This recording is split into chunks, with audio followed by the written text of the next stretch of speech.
कांदा सगळ्यांच्या डोळ्यात पाणी आणतोय. आता महायुतीच्या राज्य सरकारच्या डोळ्यात देखील पाणी आलेलं आहे आणि निम्म मंत्रिमंडळ आता दिल्लीला निघालेलं आहे की आम्हाला आता या संकटातून वाचवा. काल चांदवडमध्ये जे काही आंदोलन झालं त्यावरून असं दिसलं की विरोधी पक्ष कुठं तरी आहे अजून. म्हणजे महाराष्ट्राला काल नव्याने कळालं की विरोधी पक्ष आहे. त्यांनी काहीतरी आक्रोश केला, भर उन्हामध्ये आंदोलन केलं. हर्षवर्धन सपकाळ यांनी अतिशय अर्वाच्य भाषेमध्ये अ, पंतप्रधान आणि मुख्यमंत्री यांचा उल्लेख केला. सगळं काही झालं ते कांद्यामुळं शेतकऱ्यांचं जे काही मरण ओढवत असतं. आता ते असं म्हणायला पाहिजे की सरकार कोणतंही असं कांद्यामुळं किंवा इतर पिकांमुळं शेतकरी मरत असतो. आणि उन्हाचा म्हणजे जो त्रास होत आहे तो त्रास आपल्याला आता कायमपणे भोगावा लागणार आहे. अशा परिस्थितीमध्ये कांद्यासारख्या अत्यावश्यक आणि जीवनावश्यक शेतमालाला भाव सरकार का देत नाही? आता त्यांनी 12 रुपये, त्याच्यानंतर आता काल 15 रुपये जाहीर केलं. आता मागणी होत आहे की किमान 25 ते 30 रुपये तो भाव दिला जावा.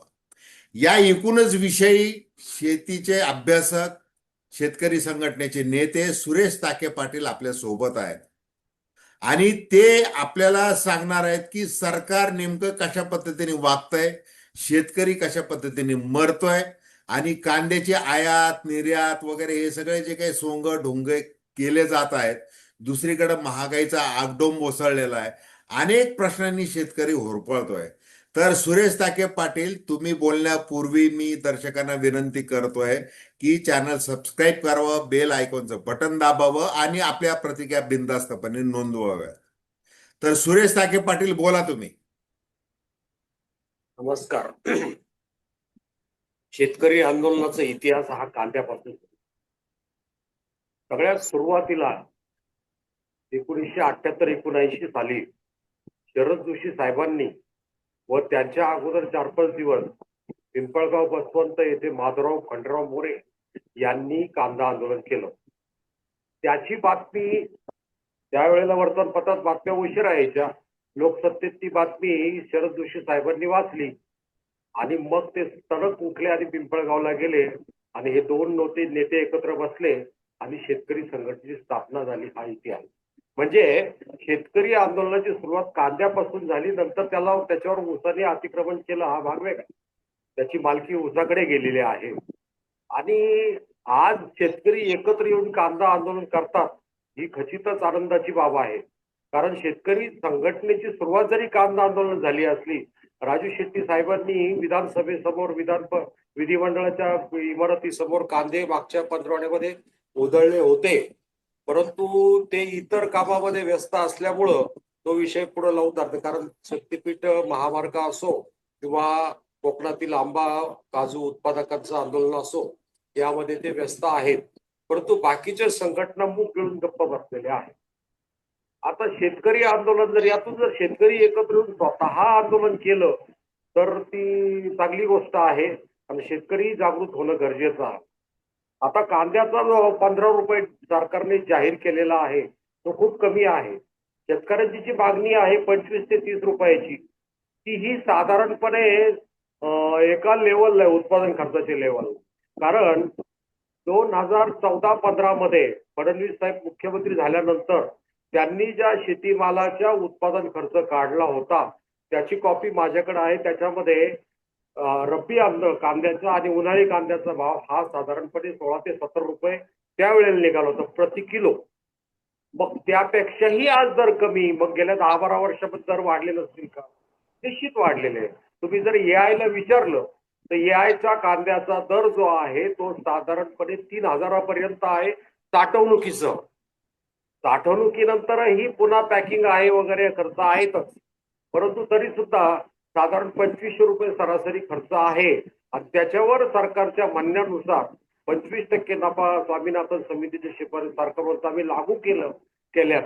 मग त्यानुसार जर केलं तर साधारणपणे आणखी साधारणपणे 8 रुपये 7 रुपये त्यात वाढायला पाहिजे. म्हणजे 30-32 रुपये, किमान 30 रुपये भाव मिळायला पाहिजे, अशी मागणी व्हायला पाहिजे. परंतु आता कांद्यामध्ये प्रॉब्लेम काय आहे? सरकारने जे 23 शेतीमाल आहेत, 23 प्रकारचे, त्यात अन्नधान्य आहे, कडधान्य आहे, डाळी आहे, व्यापारी पिकं आहे, याच्यामध्ये कापूस आहे, ज्यूट आहे, खोबरं आहे, किंवा त्याच्यामध्ये आणखी विशेष कॅटेगरीमध्ये FRP मध्ये ऊस आहे. ते ऊस सोडून बाकी हे सगळे पिकं टिकाऊ आहेत. हे विविध प्रकारच्या डाळी असतील वगैरे हे सगळं टिकाऊ आहे. सरकारने काय केलंय, म्हणजे तत्कालीन सरकारने, काँग्रेसची सुरुवात ज्यांनी केली त्यांनी, मी काय सरकार म्हणजे एका विशिष्ट पक्षावर आरोप करतो असं नाही, सरकार म्हणजे आजपर्यंत शेतकऱ्यावर अन्याय करणारे सगळे सरकार त्यातमध्ये आले. त्यामुळं कुठल्या तरी सरकारच्या, कुठल्या तरी पक्षाच्या स्वयंघोषित जे काही प्रवक्ते आहेत त्यांनी मध्ये मध्ये या विषयावर बोलू नये. मी एक नागरिक आहे, मी एक शेतकरी आहे, मी मरतो आहे आणि मी सरकारला दोष अहो देतो आहे. अहो तर काय माहिती कुठल्याही का, ताके पाटील, तुम्ही एक लक्षात घेतलं पाहिजे. एकतर जे विद्यमान सरकार असतं त्याच्याच त्यांनी न्याय द्यावा म्हणून त्याच्यावर लोक आग पाकड करतात, अपेक्षा. आणि ते नैसर्गिक आहे. हो म्हणजे सरकार ज्यांचं आत्ता आहे सत्तेमध्ये, जे त्यांनाच प्रश्न विचारणार ना लोक. हो. मग त्यांना मिरच्या झोंबायचं काही कारण नाही. कारण मग पण त्यांनी जर म्हणजे आपण काय तटस्थपणे एक पत्रकारिता म्हणून आम्ही या चॅनलवर चर्चा घडून आणत असतो. पहिले एक लक्षात घ्या, आम्ही आणि ती सर्वसामान्यांच्या दृष्टिकोनातून आपण ती घडवत असतो. आपण कोणाची भीड बाळगत नाही.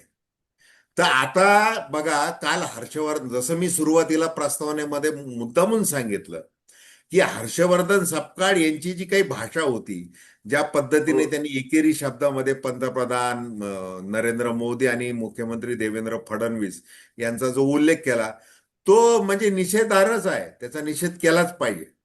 पण त्यांची जी काही, ते ज्या पद्धतीने विरोधी पक्ष नेता म्हणून आग ओकत आहेत, ते ती पण गरजेची आहे, हे लक्षात घ्या. तर हा जो प्रश्न आहे, मग तुमच्यासारखे जे अभ्यासक आहेत ते देखील तटस्थपणे सगळी भूमिका मांडतात. आता लासलगावचं कांद्याचं काय महत्व आहे, किती टक्के तो कांदा आहे, त्यांनी परदेशी चलन तुम्हाला पाहिजे ना, मग तुम्ही निर्यात का थांबवताय ती? म्हणजे सरकार चुकतंय ना तिथं. उगा शहरी यांना नक्कीच. महागात पडेल म्हणून हे करायचं ते करायचं, हे जे सगळे जे नाटकं आहेत, हे सगळे ते नाटकं सुरू आहेत ते. आणि दिल्यासारखं द्यायचं तर असं उगं थेंबर टाकायचं, 15 रुपये घ्या, अमुक घ्या, 12 घ्या, हे घ्या, या पद्धतीने करायचं. आणि ज्या वेळेला आता लक्षात आलं की आता सगळीकडून डिझेल टंचाई, अमुक तमुक यांनी फार पिसला गेलेला शेतकरी आहे, तर आपण काहीच नाही केलं तर आपल्याला महागत पडेल ते. आणि त्याच्यामुळं निम्म मंत्रिमंडळ आता ते अमित शहा, पहिले सहकार मंत्री, त्यांच्याकडे आता ते निघालेलं आहे. बोला. कांद्याचा प्रश्न वारंवार का तयार होतो? हा. त्याचे कारण कांद्याला हमी भाव नाही. कारण सरकारने जो हमी भाव दिलेला आहे, मगाशी मी बोललो त्याप्रमाणे सगळे जे त्याला टिकाऊ पदार्थ आहेत, टिकाऊ शेतीमाल आहे, त्याला सरकारने हमी भाव दिलेला आहे. परंतु नाशवंत मालामध्ये कांदा धरला जातो, कांदा भाजीपालामध्ये धरला जातो, कांदा फळभाजीमध्ये धरला जातो, तसेच कांदा मसाल्याच्या पदार्थामध्ये धरला.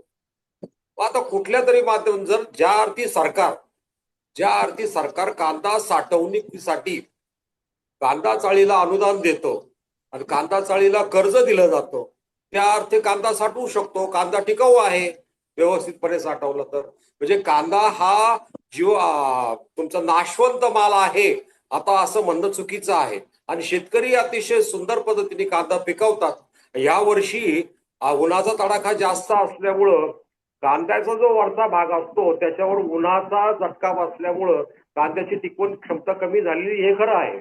तरी सुद्धा कांदा किमान 2 ते 6 महिने टिकतो. या हंगामाचा कांदा पुढच्या हंगामापर्यंत टिकतो, अशी ती पद्धत आहे. म्हणजे साधारण खरीप कांदा हा दिवाळीनंतर सुरू होतो, डिसेंबर जानेवारीमध्ये. तोपर्यंत उन्हाळा कांदा टिकवण्यासाठी सरकारने प्रयत्न केले, त्यासाठी अनुदान दिले, शेतकऱ्यांनी अनुदानातून चाळी उभ्या केल्या किंवा स्वतः ते ते त्याने अगोदरही शेतकरी टिकवत होताच. ह्या पद्धतीने कांदा जर टिकतो आहे, कांदा जर टिकवला जातो आहे, तर कांदा टिकाऊ पदार्थ आहे, मग त्याला हमी भाव दिलाच पाहिजे. आता याच्यामध्ये असं आहे की तुम्ही जे म्हणालात की निर्यात केली जात नाही, वस्तुतः ह्या भूमीमध्ये उत्पादित होणाऱ्या गवताची काडी का असेना तिची विक्री करण्याची, तिच्यापासून भांडवल निर्मिती करण्याची जबाबदारी सरकारची आहे. तर शेतीमाल, कांदा तर हा महत्वाचा शेतीमाल आहे. मग तो जर मातीमोल भावात जात असेल तर हे सरकारचं अपयश आहे. कांदा जो आहे, कांदा जगातल्या बऱ्याच देशामध्ये कांदा आज अक्षरशः 100 किंवा 200 रुपयांनी विकला जातो.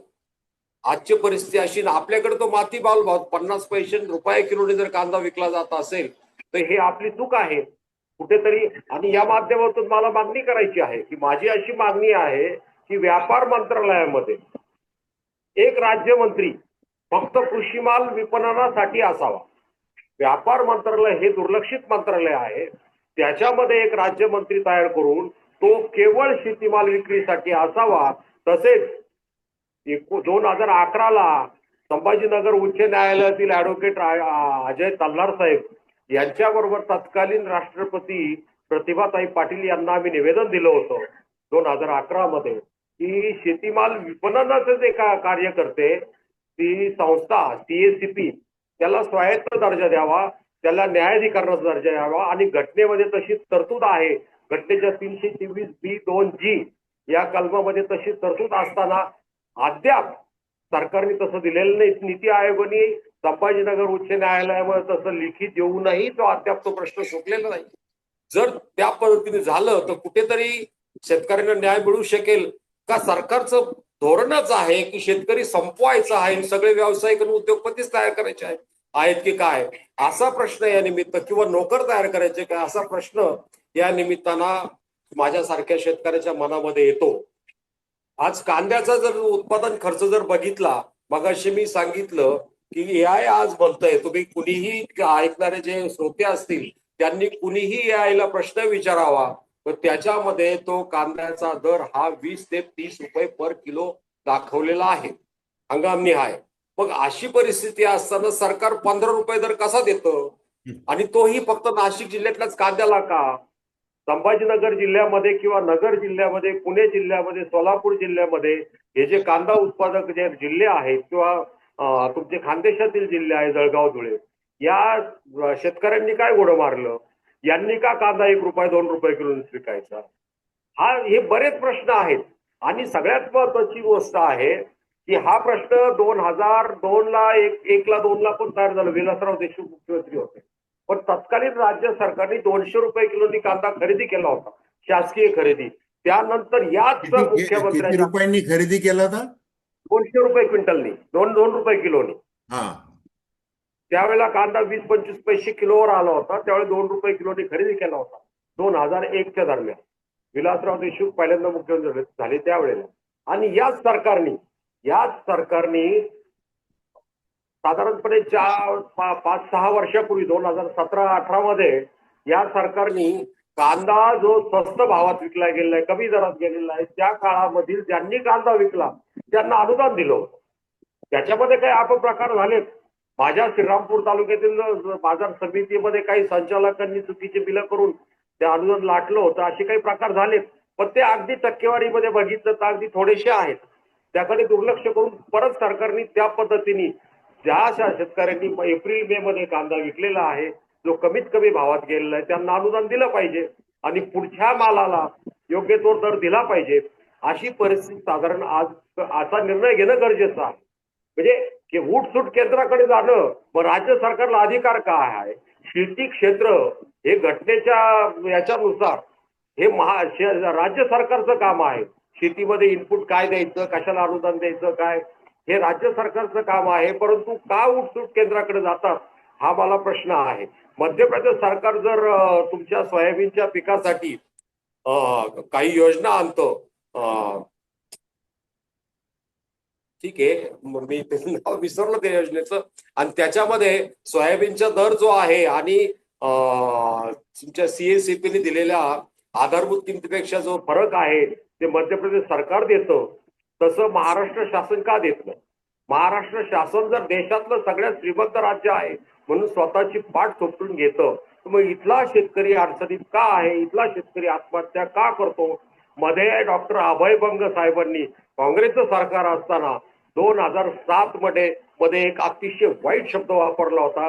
राज्यकर्त्यांना अंगावर कपडे आहेत की नाही याचं काही भान आहे की नाही, किंवा त्यांना लाज वाटत नाही का, असं डॉक्टर अभय बंग सारख्या समाजसेवक डॉक्टरांनी हा प्रश्न विचारला होता. तशीच वेळ आज परत आलेली आहे की काय, असा प्रश्न आज पडायला हरकत नाही. कारण दररोज 11 शेतकरी आत्महत्या करतात. त्यात कांदा उत्पादक शेतकऱ्यांची आणखी त्यात भर घालायची आहे की काय, असा प्रश्न त्या निमित्ताने माझ्यासारख्या कार्यकर्त्याला विचारावं वाटतो. अतिशय वाईट परिस्थिती. मी स्वतः माझ्या शेतातील कांदा 6 रुपयांनी, ₹6.25 विकले. नाही बरं का ताके पाटील, आता तुम्ही हे सांगा की आता आजची जी परिस्थिती, आता तुम्ही सांगताय की ते हमी भाव जो दिलाय तो नाशिक जिल्ह्यापुरता दिलेला आहे. आता हो. लासलगावहून जो कांदा निर्यात होतो ज्या पद्धतीने, ते लक्षात घेऊन आणि नाशिकचं एकूण जे काही कांद्याच्या बाबतीत जे काही महत्व आहे, चांदवड वगैरे, तिथूनच सगळं घडतं कांद्याच्या बाबतीमध्ये. तर अजिबात ते नाही. हा अजिबात नाही नाही नाही. सर लासलगाव पण. नाही नाही ऐका बरं, ना, हो द्या तुम्ही. सरकारला ते तसं हे करायचे की आम्ही का हे करतोय, तुमची निर्यात थांबवली, मग ते दाखवण्यासाठी असं हे सगळं केलं जात आहे. परंतु बाकी ठिकाणी, महाराष्ट्रातल्या विविध ठिकाणी जे काही कांदा जाळला जातोय आज, त्याला भावच नाहीये. याचं काय, तर तुम्हाला आता काय, तुम्ही अभ्यासक म्हणून किंवा शेतकरी संघटनेचे नेते म्हणून काय सांगाल की नेमकं कशा पद्धतीने कायमस्वरूपी या कांद्यावर मार्ग निघू शकतो आणि आज काय केलं पाहिजे? मुळात नाशिक जिल्ह्यामध्ये लासलगावला सगळ्यात जास्त कांदा होतो हे खरं आहे, पण तो इतिहास झाला. आज नगर जिल्ह्यामध्ये नगर बाजार समिती, तसेच घोडेगावच्या बाजार, देवास तालुक्यातील घोडेगावच्या बाजार समितीचा जर डेटा आपण बघितला गेल्या 2-3 महिन्याचा, तर लासलगावपेक्षा, पिंपळगाव बसवंतपेक्षा जास्त माल इथं आवक आहे. त्याचबरोबर सोलापूर बाजार समितीमध्येही आवक आहे. म्हणजे कांद्याची मोनोपॉली जी लासलगावला होते किंवा पिंपळगावला होते, तशी परिस्थिती आज राहिलेली नाही. नाशिक, तिथे कांदा उत्पादन मोठ्या प्रमाणावर होतं, सहमत आहे त्याच्याशी. पण इकडे पण आता उत्पादन त्या प्रमाणात वाढलेलं आहे. कारण बाकीच्या तालुक्यामधील, बाकीच्या जिल्ह्यामधील शेतकऱ्यांवरही सरकारने त्यांची कृपादृष्टी करावी, ही या निमित्ताने आपण मागणी करू शकतो. कारण त्यांचा कांदा वेगळ्या कॅटेगरीतला आहे, आमचा वेगळ्या कॅटेगरीतला, असं काहीच नाहीये. कांदा तो कांदा आहे. किंवा इतर राज्यातही कांदा पिकवला जातो, तिथले राज्य सरकार त्यांना सांभाळतायत. पण महाराष्ट्रामध्येच अशी काय परिस्थिती होते? शेतकऱ्यांनी आंदोलन केल्यानंतरच बैठक का होते? भाव पडलेले वर्तमानपत्र सरकार वाचत नाही का? सरकारमधले लोक वाचत नाही का? ब्युरोक्रेसी करते काय? भाव दर पडल्यानंतर त्याचं रिपोर्टिंग सरकारला किंवा मंत्रिमंडळाला का केलं जात नाही? त्याच्यावर निर्णय घेण्याची गरज आहे असं का सुचवलं जात नाही? या सगळ्या गोष्टी आहेत.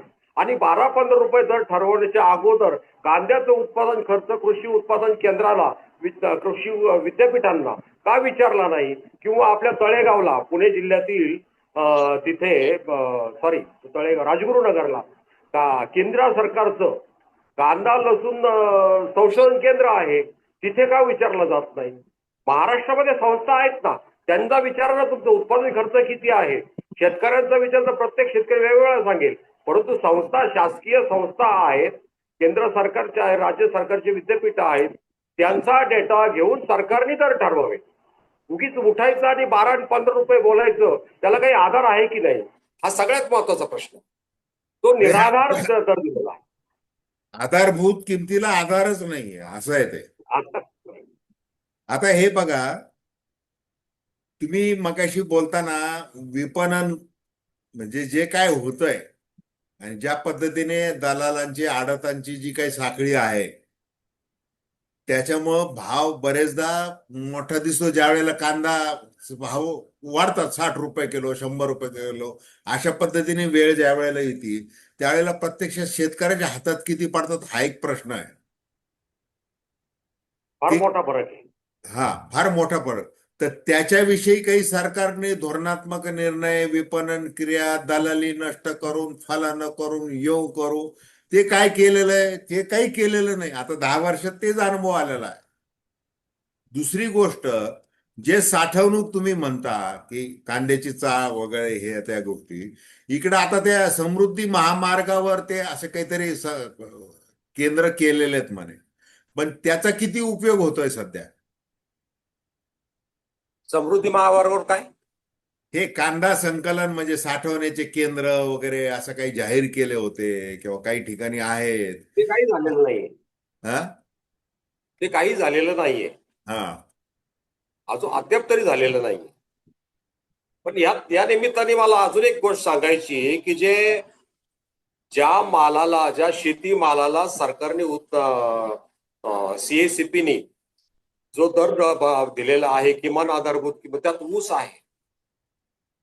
परंतु ऊसापेक्षा कांदा निश्चित खूप पटीने टिकाऊ आहे. ऊसाचं आयुष्य जास्तीत जास्त 5 ते 7 दिवसाचं. ऊस तोडून ठेवला तर 7 दिवसात त्याचं लाकूड होईल. ऊसापेक्षा कांदा निश्चित जास्त टिकाऊ आहे आणि त्यामुळं कांद्याला सरकारने काही करून नजीकच्या काळामध्ये उत्पादन खर्च दिलाच पाहिजे या मताचा मी आहे आणि बहुतांशी शेतकरी आहे. बाकीचे शेतकरी बोलू शकत नाही, तुमच्या माध्यमातून मी बोलू शकतो किंवा माझ्या संघटनेच्या व्यासपीठावर बोलू शकतो. त्यामुळं ही मागणी करणं गरजेचं आहे.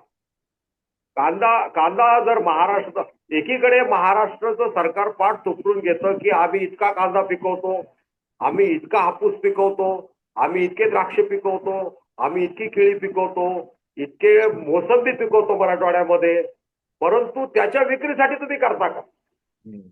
हा सगळ्यात मोठा प्रश्न आहे. विदर्भात जास्त आहे. हा, संत्रा वगैरे. विदर्भामध्ये संत्रे आहे, त्यासाठी सरकार करतं काय? मी मगाशी बोललो, प्रत्येक गवताची काडी ही राष्ट्राची संपत्ती आहे. तिच्यापासून मूल्यवर्धन करून पैसे मिळवण्याचा, डॉलर कमावण्यासाठी तुम्ही काय करता, हा सगळ्यात मोठा प्रश्न. आता हे बघा बरं का, आता सहज काही सध्या मंत्रिमंडळातले नावं जर वाचले तर ते निम्म्याच्यावर सगळे काँग्रेसमध्येच होते.